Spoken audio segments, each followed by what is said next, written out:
सम्राट कामदेव सिंह, वो नाम एक जमाने में जिसकी बिहार के बेगूसराय में तूती बोलती थी।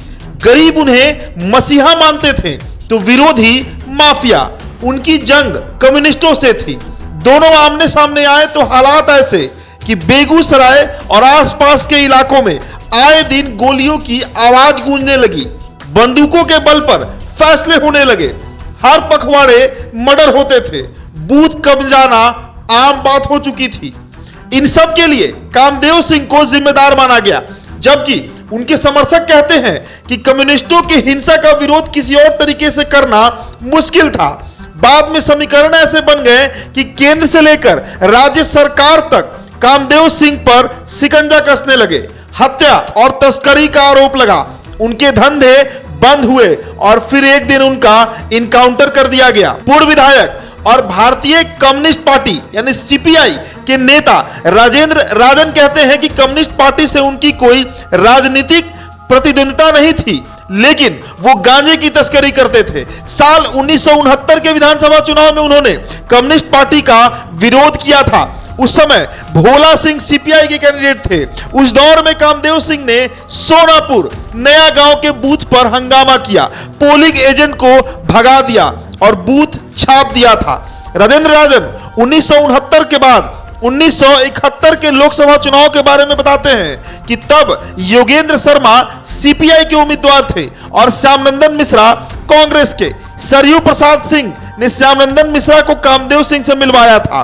कामदेव सिंह ने बेगूसराय के 34 बूथों पर कब्जा किया और कांग्रेस को जीत दिलाई थी। हालांकि योगेंद्र शर्मा बेगूसराय की 6 में से 5 विधानसभा सीटों पर आगे थे। इसके बाद बेगूसराय में कामदेव सिंह और कम्युनिस्ट पार्टी आमने सामने आ गए थे। 1971 में ही कामदेव सिंह के लोगों ने एक संघर्ष के दौरान 13 साल के बच्चे की हत्या कर दी थी। कामदेव पर हत्या का केस दर्ज हुआ। 1 साल बाद 2 और हत्याएं हुई, जिसके बाद कम्युनिस्ट पार्टी ने उनके खिलाफ राजनीतिक आंदोलन शुरू कर दिया। तत्कालीन जिला मंत्री सूर्य नारायण सिंह के नेतृत्व में पूरी पार्टी सड़क पर आ गई। बाद में जब सूर्य नारायण सिंह सांसद बने तो उन्होंने इस मुद्दे को संसद में भी उठाया था। इसके बाद तत्कालीन गृह मंत्री ज्ञानी जैल सिंह ने टास्क फोर्स बनवाई और कामदेव सिंह पर शिकंजा कसने जाने लगा। उनके कारोबार को बंद करा दिए गए और कामदेव सिंह को झुकाने पर मजबूर कर दिया गया। कामदेव सिंह ने समझौता कर लिया कि वो राजनीतिक दखल नहीं देंगे, बूथ पर कब्जा नहीं करेंगे। तो क्या कामदेव से कम्युनिस्ट चिढ़ते थे? इसके जवाब में राजेंद्र राजन कहते हैं कि कामदेव सिंह से उनकी कोई निजी लड़ाई कभी नहीं रही। उनके परिवार के कई लोगों ने पढ़ाई लिखाई कर अच्छा मुकाम हासिल किया। उनके बेटे दिल्ली में पढ़े और आज सफल बिजनेसमैन हैं। साल 1980 में सम्राट कामदेव सिंह पुलिस एनकाउंटर में मारे गए थे। बेगूसराय के स्थानीय पत्रकार अशांत भोला इसके बाद उनके गांव मटिहानी पहुंचे थे। उन्होंने बताया कि मैं उस वक्त गांव जाने से डर रहा था, क्योंकि पूरे बेगूसराय में एक अजीब तरह की शांति थी।